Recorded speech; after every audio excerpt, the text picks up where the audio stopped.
భూ సంబంధమైన వాటి వరకే చూస్తున్నారు కానీ ఆత్మ సంబంధమైన విషయాలు వారు గ్రహించడం లేదు. అందుకే ఈ భూ సంబంధమైన ఆశీర్వాదాలు పొందుకున్న వాళ్ళు కొద్ది రోజులు కనపడతారు. ఒక కష్టం రాగానే నిలబడలేరు, మళ్ళీ ఎటో పోతారు, ఎక్కడ ఏం దొరుకుతుందో అని. అప్పుడప్పుడు రకరకాలుగా ప్రయత్నాలు చేస్తూ ఉంటారు. మనమైతే ఆత్మ సంబంధమైన విషయాలని గ్రహించి ఆయన సన్నిధిలో నిలవబడ్డప్పుడు శ్రేష్టమైన దీవెనలతో నింపబడతాం.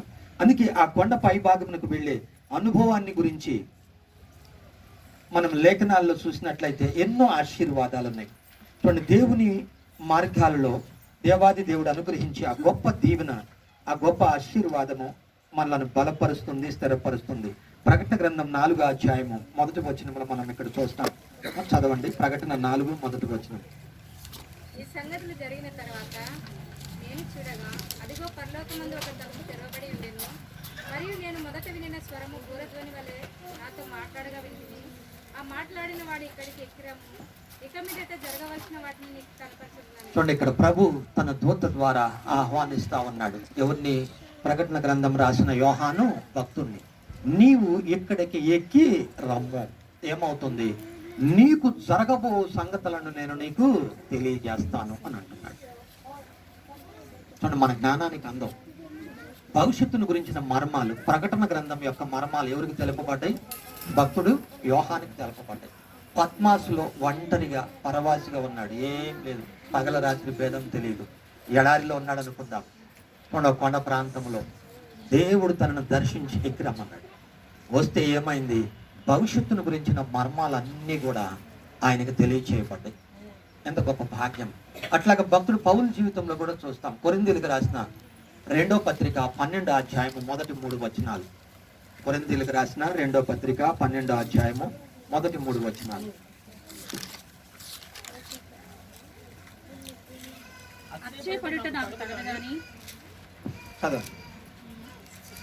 పడవలసి వచ్చినది ప్రభువు దర్శనములను గూర్చియు ప్రత్యక్షతలను గూర్చియు చెప్పుదును. క్రీస్తు నందున్న ఒక మనుషుని నేను ఎరుగుదును. అతడు 14 సంవత్సరముల కిందట 3వ ఆకాశమునకు కొనుకోబడిను.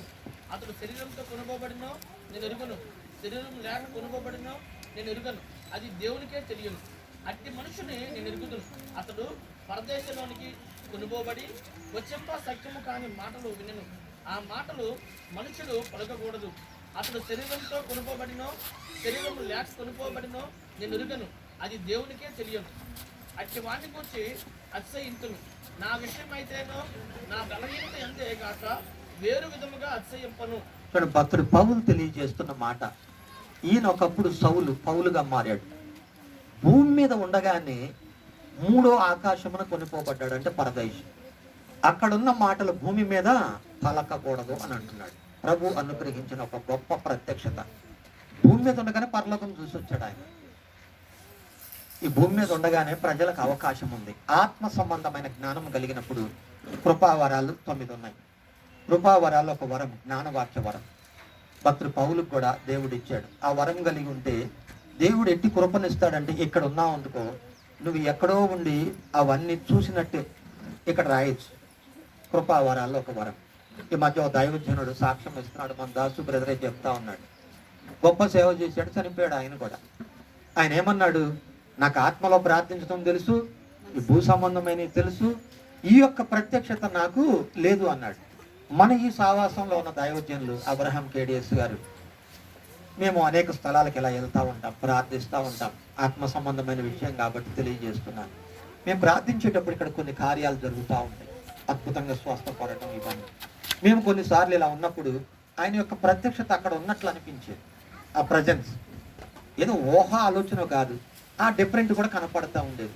కొన్ని రోజులు అయిపోయిన తర్వాత ఇలాగ మీతో కలిసినట్టు మాట్లాడినట్టుగానే అక్కడ ఒక రోజు మాట్లాడుతూ అయిపోయిన ప్రార్థన వెళ్ళి పాస్టర్ గారిని కలిసినప్పుడు, అయ్యా ఇలా చాలా విషయాలు బోధించావు, ఏమనిపించింది అన్నాడు. అదేదో మీరే చెప్పాలన్నాను. నేను నిన్ను అడుగుతుంటే నన్ను చెప్పాలంటున్నావు కాదు, ఇవి జరుగుతున్న కార్యాలు ఎలా ఉన్నాయి, సంథింగ్ ఇస్ దేర్ అంటే. అప్పుడు ఆయన అన్నాడు, అయ్యా నేను ప్రార్థనలో ఉన్నప్పుడు దేవుడు తీసుకువెళ్తాడు, ఎక్కడెక్కడో అన్ని గుర్తుండవు, మరిపిస్తాడు, తీసుకువెళ్ళి ఆ ప్రాంతాలు ఆ ప్రజల కొరకు ప్రార్థన చేపిస్తాడు. భక్తుడు పౌలు కూడా ఏమంటున్నాడు, ఎక్కడికి పోయొచ్చా అంటే ఆత్మలో 3వ ఆకాశానికి పోయొచ్చాను. ఏమంటున్నాడు? ఒక చక్కని మాట, శరీరంతో పోయాను, శరీరం లేకపోయాను అంటున్నాడు. దేవుడు ఆ ప్రత్యక్షతను మనకిస్తాడు. అవి ఇచ్చినప్పుడు అవి స్పష్టంగా చూడవచ్చు. ఈ మధ్య ఓ దేశంలో ప్రార్థన జరుగుతోంది గడిచిన 2 సంవత్సరాల క్రితం. ఆయన మన దేశస్తుడు కాదు, ఆడుండి ప్రార్థన చేస్తున్నాడు. ఇలాగే మీ స్టేజీ మీద ఉన్నాడు, ప్రార్థన చేస్తున్నాడు అని అంటూ నాకు దేవుడు ఒక దృశ్యం చూపిస్తున్నాడు అన్నాడు. ఏంటి అని అంటే, ఒక సముద్ర తీరమున, బహుశా అది ఇండియా కావచ్చు, ఆ సముద్ర ప్రాంత తీరములో ఒక పెద్ద బ్రిడ్జి కూలిపోబోతుంది, చాలా మంది చనిపోబోతున్నారు. తీరా చూస్తే అది ఎక్కడ నెరవేరిందంటే కలకత్తాలో జరిగింది. పెద్ద బ్రిడ్జి పడిపోయింది. ఆయన చూస్తూనే చెప్పేశాడు. ఈ మధ్య ఒక ఆయన ఆఫ్రికన్ కంట్రీస్లో మీటింగ్ పెట్టాడు, ప్రార్థిస్తా ఉన్నాడు, చెప్పాడు. ఏమంటున్నాడు, ఇండియా అనే పేరును మార్చి భారత్గా పెట్టబోతున్నారని డైరెక్ట్ లైవ్లోనే చెప్పేశాడు. నిజంగానే మన వాళ్ళు ఈ పని ఏం ప్రయత్నం చేశారు, జరిగింది. డైరెక్ట్ ఇంకా సాటు సీక్రెట్ ఏమి, దేవుడు చెప్పమన్నది వారు చెప్పేస్తారు చూస్తూనే. ఇలా జరగబోతుంది, ఇలా జరగబోతుంది. దేవుడిచ్చే ప్రత్యక్షత చూడండి. ఆయన 3 ఆకాశంలోకి ఎక్కిపోయాను అంటున్నాడు. దేవుడు ఆయనకి ఇచ్చిన గొప్ప ప్రత్యక్షత. మన ఆత్మీయ జీవితంలో కూడా ప్రభు కొరకు ఆశ ఉంటే దేవుడు మనకు సహాయం చేస్తాడు. బైబిల్లో వ్యక్తి ఉన్నాడు, ఊరంతా తిరస్కరించారు ఆయన్ని, మంచోడు కాదు మంచోడు కాదని. లూకాసు వార్త 19వ అధ్యాయము 4వ వచనం 8వ వచనం చదువుకుందాం. లూకాసు వార్త 19వ అధ్యాయము, ఆ 10 వచనాలు చదువుకోవచ్చు కానీ 4వ వచనము 8వ వచనం చదువుకుందాం. యేసు ఆ త్రోవను రానై ఉండెను గనుక అతడు ముందుగా పరిగెత్తి ఆయనను చూచుటకు ఒక మేడి చెట్టు ఎక్కెను. యేసు ఆ చోటికి వచ్చినప్పుడు కన్నులెత్తి చూచి, జక్కయ్య త్వరగా దిగుము, నేడు నేను నీ ఇంట ఉండవలసి ఉన్నదని అతనితో చెప్పగా 9వ వచనం. అందుకు యేసు, ఇతడును అబ్రహాము కుమారుడే, ఎందుకనగా నేడు ఈ ఇంటికి రక్షణ వచ్చి ఉన్నది. చూడండి, ఈ వ్యక్తి లోకంలో తిరస్కరించబడిన వాడు. ఆయనకు ఒకటే ఆశ ఉంది, ఏంటి, యేసు ప్రభువుని చూడాలి. చాలా మందికి ఎన్ని ఉండవు, చూడాలి అని ఒక ఆశ ఉంది. ఏం చేశాడు, పొట్టోడు, అలాగేం పొడుగు లేడు. అందుకని పక్కన పొట్టోళ్ళకి ఏమంటారు జనరల్గా లోకంలో, తెలివితేటలు ఎక్కువ అంటారు, ఇంకోటి కూడా అంటారు, జిత్తులు కూడా ఎక్కువ. సరే, ఎక్కువ తక్కువ అవన్నీ కామన్గా ఎవరికైనా ఉంటాయి. కానీ ఈ పొట్టివాడు ఈ మనుషుల్లో కనుక చూడలేడు కాబట్టి చెట్టెక్కాడు. చెట్టెక్కితే అన్ని వేల మంది ప్రజలు ఉన్నప్పటికీ ప్రభు వచ్చి ఎక్కడ ఆగాడు, ఆ చెట్టు దగ్గర ఆగి, జక్కయ్య నువ్వు దిగు. ఎన్ని లక్షల మంది ప్రజలు ఈ సర్వవిశ్వంలో 800 కోట్ల మంది మనుషులు ఉన్న 800 మంది కోట్లలో ఈరోజు ఎవరి మనసు ఆయన కొరకు తేరు చూస్తుందో ఆయన చూసే దేవుడై ఉన్నాడు. ఓ తల్లికి 10 మంది పిల్లలు ఉన్నారనుకోండి, ఎవరేంటో ఆ తల్లికి తెలుసు. ఒక పాస్టర్ గారు ఉన్నాడు, వాళ్ళ సంఘస్థులు ఎవరు ఆయనకి తెలుసు. 100 మంది 200 మంది ఉన్నాయి, 1000 మంది ఉన్నాయి, వాళ్ళని గుర్తుపట్టగలరు. అట్లాగనే 800 కోట్ల మంది ప్రభువుకి ఏమి ఎక్కువ కాదు, ఆయన చూస్తాడు, వాళ్ళ మనసు చూస్తాడు. అందుకే ఏమంటున్నాడు, నువ్వు దిగు, నీవును అబ్రహాము కుమారుడవే, నేడు నీ ఇంటికి రక్షణ వచ్చింది. ఎవరికైతే హృదయముల ఆశ ఉంటుందో వారిని ఉన్నత పర్వతాలు ఎక్కేటట్లు చేయగలడు. గొర్రెల కాపరి అయిన దావీదు కూడా దేవుణ్ణి అడిగాడు, ఏమని, ప్రభువా నేను ఎక్కలేనంత ఎత్తైన కొండ నన్ను ఎక్కించు. దేవుడు ఎక్కించాడు, ఆయన ఆశీర్వదించాడు. అంతేకాదు, ఆయన పలికిన మాటలు ఉన్నాయి. ఏమంటున్నాడు, నేను కొండల తట్టు కన్నులు ఎత్తుతున్నాను, నాకు సహాయం ఎక్కడి నుండి వచ్చును. భూమిని ఆకాశమును సృజించిన యెహోవా నామము వలనే మనకు సహాయము. దేవుడే మనకు సహాయం చేయాలి, మనుషుల వల్ల దేవుడు సహాయం చేయకపోతే వీలు కాదు. ఇలాగ మనం ఎప్పుడైతే ఆత్మీయ జీవితంలో ఆశపడి అడుగులేస్తామో అవన్నీ దేవుడు నెరవేర్చగలడు. నేను నా అనుభవంలో చెప్తాను. ఈరోజు మన మధ్యలోకి వైఎస్ వారి కుటుంబం నుంచి థామస్ రెడ్డి గారు కూడా వస్తా అన్నారు. వచ్చుంటే చాలా బాగుండేది. చూడండి, ఆ కుటుంబీకులు ఎటు మనం కలుసుకోలేము. నేను నా అనుభవంలో చెప్తాను. నాకు 3 పిల్లలు. నేను సేవలోకి వచ్చినప్పుడు నా గురించి ఆలోచించాల, ప్రభువా నువ్వు నాకు సహాయము చేయాలి అని. చిన్నగా వాళ్ళు 10వ తరగతి దాకా చదివారు. ఓ స్కూల్లో ఉన్న వాళ్ళు చదివించారు. నేను వాళ్ళకి చెప్పాను స్కూల్లో చేర్చినప్పుడు, సార్ నా దగ్గర డబ్బులు ఉన్నప్పుడు మీకు ఇస్తా, ఫీజు మాత్రం అడగండి.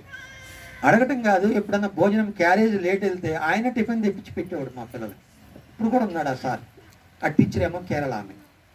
వాళ్ళ పుణ్యమా అంటేనే మా పిల్లలకి ఈరోజు మంచి ఇంగ్లీష్ వచ్చు. కేరళ ఇంగ్లీష్ అనుకున్నాను కాసేపు. అందుకే వాళ్ళు ఇంటర్నేషనల్ స్లాంగ్ మాట్లాడగలుగుతున్నారు. మంచి చదివించారు. అయిపోయింది. ఆ తదుపరి హైయర్ ఎడ్యుకేషన్కి రావాలి. వచ్చారు. మా దగ్గర ఉన్న శిష్య బృందం ఉంటుంది, యేసు ప్రభు వారితో ఉండట్టు.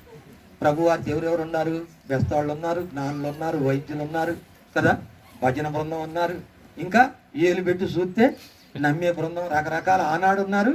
ఇప్పుడు కూడా మన పక్కన మనం ఏమన్నా దేవుడు గొప్ప కార్యం చేస్తాడు, ఎట చేస్తాడు, ఎక్కడ జరుగుద్ది, ఎవరిస్తారు, ఇది ఎట్లా అని అంటారు, నమ్మరు కదా. నమ్మినప్పుడు చూస్తాం. మరి నేను కూడా నమ్మాను, చిన్నగా అడుగులేస్తున్నా. 10th అయిపోయింది, ఇంటర్మీడియట్ చదివియాలి, చిన్నగా అక్కడక్కడున్న కాలేజీలో చదివించాం, అయిపోయింది. హైయర్ ఎడ్యుకేషన్ డబ్బులు లేవు. నా తమ్ముడిదే కాలేజీ ఉంది, కాలేజీకి వెళ్ళాను. ఎరా బాబు అమ్మాయిని ఇంజనీరింగ్ జాయిన్ చేద్దామని అంటే ఆడేమంటున్నాడు, ఈ చివరి మాట వింటలా, అన్న ఏంటి ఫ్యాకల్టీగా ఉంటావు మా కాలేజీలో అంటాడు. ఫ్యాకల్టీ కాదురా, నేను బోధకుడిని, టీచర్ని నాయన కాదు. ఓహో ఇంత పెద్ద అమ్మాయి ఉందా అంటున్నాడు. నాకంటే పొడుగుంటుంది అని అన్న. అవునా, మరి ఏంటన్నాడు, అందరి దగ్గర 10 లక్షలు తీసుకుంటున్నాం, నీకు 6 లక్షలకి ఇస్తా ఉన్నాడు. ఏంటిది, ఇంజనీరింగ్ సీట్. ఓ 6 లక్షల 60 రూపాయలు వెళ్ళేవు జేబులో. నా పక్కన ఒక శిష్య బృందం తోమా భక్తుడు ఉన్నాడు నా పక్కన. ఎట్లా చేస్తావు అంటున్నాడు. నాకు కూడా తెలియదు, తెలిస్తే నేను చెప్పనా ఎట్లా చేస్తామనంటే, ఆయన కన్నాలు వేసేది కాదా, జేబులు కొట్టేది కాదా.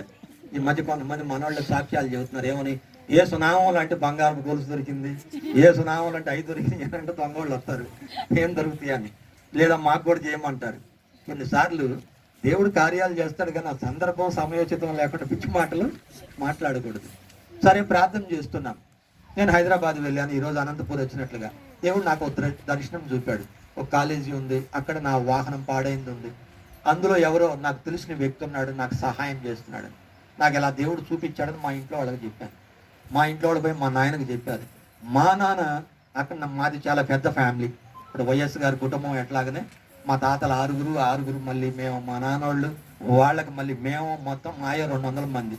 ఇలా ఫంక్షన్ పెడితే ఎవరిని పిలవాల్సిన అవసరం లేదు. ఒక కింటా వండుకుంటే శుభ్రంగా మేమే తింటాం, మేమే కడుక్కుంటాం, మేమే తింటాం అంతే. ఇక వేరే వాళ్ళ అవసరం, ఎవరిని చుట్టాల పక్కాలను పిలవాల్సిన అవసరం లేదు. మా కుటుంబం మేమే. ఒక బజార్ మాది కడపలో కనుక రాజారెడ్డి గారి బజార్ అన్నట్టు మాది కిలారోళ్ళ బజార్. మొత్తం మేమే ఉంటాం, మేమే వండుకుంటాం, మేమే తింటుంటాం. ఊర్లోకి ఎవరన్నా వస్తే కూడా మొత్తం మా ఇంటికి అడి దొరుకుద్ది, పశువులకు మేత దొరుకుద్ది. దేవుని దయ ఆశీర్వాదం పోకుండా ఇప్పుడు కూడా మన దగ్గర చర్చికి వచ్చిన వాళ్ళకి ఎక్కడికి పోయినా అంత భోజనం దొరుకుద్ది, షెల్టర్ దొరుకుద్ది. అప్పుడప్పుడు రైలు బళ్ళు ఆగితే చర్చిలోకి వచ్చి తినిపోయి దండం పెడుతుంటారు. ఆ స్టేషన్ మాస్టర్ కూడా మీరు ఆడికి వెళ్ళండి అంటాడు. అట్లాగా దేవుని దయ దొరుకుద్ది. ఆ విషయం చెప్తే మా నాయన, మా అన్నల తమ్ముడు పిల్లలే అందులో ఒకటి కాలేజీలో చేస్తున్నాడు. అన్న మీకు ఫ్రీ సీట్ వస్తుందన్న అంటున్నాడు. ఎట్రా బాబు అన్నాడు. వైఎస్ రాజశేఖర రెడ్డి గారు కొత్త పథకం పెట్టాడు, ఫీజు రీఎంబర్స్మెంట్స్. ఎకనామికల్ బ్యాక్వర్డ్ కింద అని అంటే మా నాయన ఇప్పుడు నాకు ఆస్తులు ఇవ్వాల, ఎందుకు ఎర్ర జెండా కదా ఎవరికి దానం చేసేస్తానని. దాదాపు ఆయనకి 80 ఏళ్ళు పైన, నాకు ఇప్పుడు 55 ఏళ్ళు పైన వచ్చింది. ఇప్పటికి ఇవ్వడానికి నువ్వు ఎవరికోళ్ళకి పేదలకు ఇచ్చేస్తావులే, వద్దులే అంటాడు. సరే ఉండు, ఎందుకు మా ఇంట్లో అంత సెంచరీ తొందరగా బోరు, 105, 110 ఇట్లా బ్రతుకుతారు. ఇప్పుడు మా నాన్న స్టేజ్ దూకుతాడు, నేను దూకలేను. ఎందుకు దూకలేవు అంటారేమో, నాకు యాక్సిడెంట్ 2 మోకాళ్ళకి దెబ్బలు తగిలినాయి, బైక్ మీద పోయి పడ్డాం ఈ ఊళ్ళని ఊరకి తిరుగుతూ. అందుచేత నేను దూకను, మోకాళ్ళ మీద ఉండను. మా నాయన స్టేజ్ దూకుతాడు. ఈ మధ్య దూకాడు. నేను అన్నాను, నిన్ను లేపాలంటే నీ కొడుకులు లాంటి వాళ్ళు 4 కావాలా, నీకు స్నానం చేపిలేము, ఏం మడిచిరా నాయన ఎట్టు దూకావనంటే, అందరు దూకారు, నేను దూకాను. వాళ్ళు కుర్రాళ్ళు దూకుతారు, నువ్వెటు దూకుతావు. మా తమ్ముడు ద్వారా వెళ్తే వైఎస్ రాజశేఖర రెడ్డి గారి పుణ్యమా అంట చూడండి, క్రిస్టియన్ అని సర్టిఫికెట్లో ఉన్నందుకు ఫ్రీ సీట్, రూపాయి ఖర్చు పెట్టకుండా నా కూతురు బీటెక్ ఎంటెక్ చదివింది, ఇంకో కూతురు బీటెక్ చదివింది. అయితే నేను అప్పుగా 40,000 తీసుకున్నా, ఏదన్నా సీట్ వస్తే అంటున్నారు కదా అని. ఆ డబ్బు ఏం చేశానంటే దుబాయ్లో మీటింగ్స్కి పంపించి ఆ దినాలు ఎప్పుడు ఏమి స్వార్థం లేదు. దేవుడు అద్భుతంగా వారిని ఆశీర్వదించాడు. 2 పిల్లలు ఫ్రీ సీటే. నా పక్కన ఒకరోజు ఒక పాస్టర్ గారు పడుకున్నాడు, పొద్దున్నే లేచి ఎడుతున్నాడు. రేపు పొద్దున్నే లేచి శృతి స్తోత్రం అనాలి కానీ నువ్వేంద్ర బాబు శోఖండాలు పెడుతున్నావు, ఎందుకు ఏడుస్తున్నావు అంటే, ఏం లేదన్నా మా అమ్మకి ఆరోగ్యం బాగలేదు, ఆపరేషన్, గుండె ఆపరేషన్ చేయాలంట, నా దగ్గర నెత్తిన పెట్టి రూపాయి కూడా జలము, డబ్బులు లేవు, ఇది ఎట్లా సాధ్యం అన్నాడు. నేను అన్నాను, అరే బాబు అని చెప్పి ఆయనకు ఒక మాట చెప్పి, ఆ రోజుల్లో ఓ పాస్టర్ గారు తెనాల్లో ఉన్నాడు, ఆయన బుక్ చదివా, మనం బైబుల్ చదివినట్టుగా. ఆయన సాక్ష్యం, ఆయన పేరు రాజారావు గారు, ఆ దైవ సేవకుని పేరు. అమెరికాకు పోయి ఇట్లాగనే మీటింగ్లో వాక్యం చెప్తున్నాడు. ఆయన గుండె జబ్బు ఉంది, డామును పడిపోయాడు, పోయి హాస్పిటల్లో వేశారు. ఆయనకు మెలకు వచ్చేలోపు గుండె ఆపరేషన్ చేశారు, బ్రహ్మాండంగా బెడ్ మీద పడుకోబెట్టారు. మెలకు వచ్చినాక బీపీ పెరుగుతుందంట ఆయనకి. ఈ హాస్పిటల్ అంతా చూసి, అమ్మో ఎంత బిల్లో, నేనేదో అమెరికా వచ్చాను కానీ ఆ రోజుల్లో అమెరికా అంటే అక్ని నాగేశ్వరరావుకి కోతి గుండేశారు, కుక్క గుండేశారు, ఏదో కోడి గుండేశారని పేరు ఒక సినిమా యాక్టర్కి. ఇప్పుడు ఆయన లేడులేండి, అప్పట్లో. నాకు ఈ పరిస్థితి ఏంటి, ఏం చేయాలా అని. ఆయనకు బీపీ పెరుగుతుంటే అందరూ వచ్చారంటున్నారు, వాట్ హ్యాపెండ్ అంటున్నారంట. ఆయనకేమో తెలుగు తప్ప ఇంగ్లీష్లో ట్రాన్స్లేటర్ చెప్పాలా. ఆయన చెప్తున్నాడు అంట, నో అంటున్నాడంట. నో కాదు నాయన, నీకెందుకు చూడు, అసలు నువ్వెవరు అంటే నేను పాస్టర్ అన్నాడు. ఓకే, ఇది హాస్పిటల్ కూడా ఒక పాస్టర్దే, నువ్వు రూపాయి కట్టే పని లేదు, నో ఫీజ్ అని చెప్పారంట. అప్పుడు బీపీ డౌన్ అయిందంట నార్మల్. నేను ఈ పాస్టర్కి చెప్పా, అరే బాబు దేవుడు ఏమైనా చేయగలడు. వైఎస్ రాజశేఖర రెడ్డి గారు అమీర్పేటకు వచ్చినప్పుడు ఆయన పాత ఫ్రెండ్స్ ఒక 4 డాక్టర్లు కలిసి భారతదేశంలో మన ఆంధ్రాలో ఒక కొత్త పథకాన్ని తెచ్చి సామాన్యుడికి మనం మేలు చేయాలి. ఏం చేయగలమంటే అప్పుడు స్టార్ట్ అయింది మత్తయి సువార్త 10వ అధ్యాయం 8వ వచనం. చూడండి ఒకసారి చదవండి. మత్తయి సువార్త 10:8. ఉచితంగా పొందితే ఉచితంగా ఈయుడు. చూడండి, అయ్యగారికి నోటేడ్ అయిపోయింది.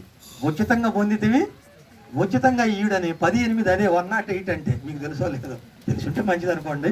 108 ఆ పథకం పెట్టేశాడు. ఆపరేషన్లన్నీ ఫ్రీ. ఉస్మానియా హాస్పిటల్లో ఫస్ట్ 3 ఆపరేషన్లో నాతో పాటు ఉన్న పాస్టర్ గారి అమ్మగారిది ఒక ఆపరేషన్ బతుకుంది. ఈ మధ్య ప్రభువు నన్ను నిద్రించింది. ఎప్పుడు 15 ఏళ్ల క్రితం. అద్భుతం. ఆ పాస్టర్ గారు అంటాడు, ఎన్ని నీకెట తెలుసు అన్న అంటాడు. నేను చదివాను బాబు, నాకేం కల కాదు, దర్శనం కాదు. దేవుడు ఇది అమలు చేస్తే అప్పుడు ప్రెసిడెంట్ అమెరికాకి ఒబామా ఏమన్నాడంటే, ఎంత సంపన్న దేశం, జనాభా తక్కువ, భూమి ఎక్కువ, సొమ్ములు ఎక్కువ ఉండడం మా వల్ల కావటం లేదు, ఇది మీకెలా అయింది వైఎస్ గారు అని అడిగాడు. ఇది మీకెలా సాధ్యం అని. మొన్ననే ఒక వీడియో చూశాను. వైఎస్ రాజశేఖర రెడ్డి గారు చెప్తున్నాడు, బిల్ గ్రేట్ ఇండియాకి వచ్చాడు, హైదరాబాద్కి వచ్చాడు. చంద్రబాబు, సత్యం, రామలింగరాజు పక్కన కూర్చున్నారు. అదే వైఎస్ హయాంలో వస్తే ఆయన ఏం చేశాడు, డ్వాక్రా వాళ్ళని కూర్చోబెట్టాడంట పక్కన. నీకు నాకు తేడా ఇదేని అంటున్నాడు. అంటే ఆ సందర్భం చూడండి, మహోన్నతుడైన దేవుడు తన ప్రజల కొరకు ఏమైనా ఎవరినైనా వాడుకోగలడు.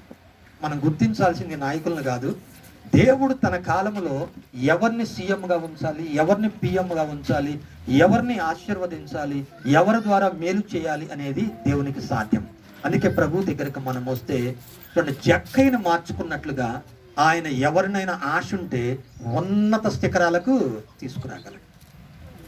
అందుకే దేవుని ప్రజలమైన మనము ఏం వెతకాలి? ప్రభువు చెప్పిన మాట, ఆయన రాజ్యమును ఆయన నీతిని మొదట మీరు వెతకండి, మీకు అవసరమైనవన్నీ నేను సమకూరుస్తానంటున్నాడు. దేవుని ఆజ్ఞను జరిగించు, దేవుడు నీకు సహాయము చేస్తాడు. అంటే దేవుని ఆజ్ఞల్లో ప్రథమంగా ఏంటి? వారంలో ఒక దినం దేవుని మందిరానికి రావాలి. నువ్వు బ్యాప్టిజం తీసుకొని ఉంటే ప్రభు బలలో పాల్గొనాలి. నీ సంపాదనలో 10% దేవునికి ఇవ్వాలి. చుట్టాలకి, బంధువులకి దాన ధర్మాలు చేయడానికి లేదు. దేవుని యాజకునికి చెందాలి. ఆ యాజకుడు కూడా మరలా అందులో 10% దేవునికి ఇవ్వాలి. దేవుని ఆజ్ఞ. 10 రూపాయలు ఉన్నాయంటే రూపాయి దేవుని సొమ్ము దేవునికి ఇవ్వాలి. పరిచయులు, శాస్త్రులు వారానికి 2 రోజులు ఉపవాసం ఉంటారంట. మనకు ప్రభు కొత్త నిబంధనలు అలాగ చెప్పలేదు, కానీ వారి నీతి కంటే మీ నీతి అధికంగా ఉండాలన్నాడు. క్రైస్తవుడు తప్పక ఉపవాసం ఉండి ప్రార్థించాలి. క్రైస్తవ సంఘము ఉపవాసం ఉండి ప్రార్థించాలి. దేవుని యొక్క ఉన్నత శిఖరాలు చేరటానికి ఇది అవసరం. అందుకే మనము ఏం ఎతకాలో భక్తుడు పౌలు తెలియజేస్తా ఉన్నాడు. కొలస్సీలకు రాసిన పత్రిక 3వ అధ్యాయము మొదటి 2 వచనాలు. కొలస్సీలకు రాసిన పత్రిక 3వ అధ్యాయము మొదటి 2 వచనాలు. మీరు క్రీస్తుతో కూడా లేపబడిన వారైతే పైనున్న వాటిని వెతుకుడు, అక్కడ క్రీస్తు దేవుని కుడి పార్శ్వన కూర్చుని ఉన్నాడు. పైనున్న వాటి మీదనే గాని భూ సంబంధమైన వాటి మీద మనసు పెట్టుకున్నప్పుడు ఏలైనగా మీరు మృతి పొందితిరి, మీ జీవము క్రీస్తుతో కూడా దేవుని యందు దాచబడి ఉన్నది. చూడండి, ఇక్కడ ప్రభు చెప్తున్న మాట భక్తుడు పౌలు ద్వారా, మనము పైనున్న వాటిని వెతకాలి కానీ భూ సంబంధమైన వాటి గురించి ఆలోచన చేయొద్దు. చాలా మంది భూ సంబంధమైన వాటి మీదే ఉంటుంది మనసు. అది లేకపోయి, ఇది లేకపోయి, ఏమి లేకపోయి. నేను అప్పుడప్పుడు చర్చిలో కొంతమందిని చూస్తా, ఏదైనా ఫంక్షన్లు వచ్చినాయి అనుకో, ఏం పోతాం పాస్టర్ గారు, ముక్కుకుందా మూతుకుందా, ఈ అబ్బిని చేసుకున్న కాడి నుంచి సుఖం లేదు, పాడు లేదు, ఒక చీర లేదని ఆడే కొట్టపోతుంటారు. ఆగండి అమ్మా, ఆగండి. పరలోకంలో రేపు ఏముందో చెప్పనా అంట. ఏం చెప్పు పాస్టర్ గారు? బంగారు వీధులు, మణిమాన్యాలతో ఉన్న ఇళ్ళు, అవి ఎప్పటికి స్థిరం. ఇది స్థిరం కాదు. ఇప్పుడు ఏదో సిమెంట్ రోడ్లు గవర్నమెంట్ వాళ్ళు వేస్తున్నారు. పరలోకంలో ప్రభు మనకు బంగారు రోడ్లు వేసి పెట్టాడు. ఇక్కడ కట్టే ఇళ్ళు ఎప్పుడు పడితే తెలియదు. ఈ మధ్య చెంచోళ్ళ దగ్గరకు పోయాం, ఎర్రగొండపాలెం దగ్గర. చెంచోళ్ళకి గవర్నమెంట్ వాళ్ళు ఇల్లు కట్టించారు. అది ఎవరు ఇళ్లలో ఉండట్లా. బాగా ఇంటి ముందు బాగా పాకాలు వేసుకున్నారు, పొడిచెల్లో వాటిల్లో ఉంటున్నారు. ఏందయ్యా మీరు ఎట్లున్నారంటే అవి ఎప్పుడు పడతాయో అంటున్నారు. వాళ్ళకి తెలియదు కదా, నమ్మరు. చెంచోళ్ళు ఒకళ్ళు, కోయోళ్ళు ఒకళ్ళు తొందరగా ఎవరిని నమ్మరు. వాళ్ళకి చదువు లేదు కాబట్టి ఎప్పుడు పడతాయో ద్వారా అందుకని మేము మా యొక్క అయ్యే చల్లగొట్టాయి, అది ఎచ్చగొట్టది అని అంటున్నారు. నాయన మీకోసమే గవర్నమెంట్ కట్టింది, వాన సీలింగ్ చేయండి, లైట్లు పెట్టండి, సప్పట్లు కూడా తెలుగుతాయి, ఎట్టంటే ఆరిపోతాయి అని అంటే అని అంటున్నారు. ఈ మధ్య నేనే చూశాను, ఒక ఇంట్లో పోయా గృహప్రవేశం, బయటకు వస్తే లైట్ ఆగిపోయింది. దెయ్యమా పోతామా అర్థం కావట్లేదు. ఆ వెనకటి రోజుల్లో గుర్తులాయి మనకి. నేను వాళ్ళని అడిగి ఏంటండి అన్న, సెన్సారా. ఓహో సెన్సారా, లోనకపోతే వెలుగుద్దా అన్న, వెలుగుద్దా అన్నారు. మళ్ళీ పోయా, వెలిగింది. మళ్ళీ బయటకు వచ్చా, ఆరిపోయి. మళ్ళీ ఇక్కడ అన్న అగండి మీరు పైకి వెళ్దాం అంటున్నారు. పై అంతస్తు డూప్లెక్స్, ఒక మెట్టి వేయగానే ఒక లైట్ వెలుగుతుంది, ఇంకొక కాలు పెట్టగా ఏందండి అన్న, భయపడి చేస్తారు కొత్తగా వచ్చిన వాళ్ళ ఇంటికి అని అంటే, లేదులేండి మేము పక్క నుండి పరిచయం చేస్తాం కదా అన్నారు. పైన ఒక లైట్ ఉంది, ఇదేందన్న సప్పట్లు కూడా తెలుగుద్ది అన్నాడు. కొట్టగానే 2 లైట్లు వెలిగినాయి, 3 సార్లు కొడితే 3 వెలిగింది, మళ్ళీ కొట్టగానే ఆరిపోయింది. అసలు మరీ మాయ. ఎక్కడే బాబు అన్న, చైనా నుంచి తెప్పించామన్న, బాంబులు పెట్టారేమో చూడన్నా. నువ్వేందుకు కొత్త పైన చెబుతున్నావు, ఇప్పుడు మొదలై యుద్ధాలు వస్తున్నాయి కదా, లోహానే ఏమైనా బాంబు పెట్టి పంపారనుకో ప్రమాదం అని అన్న.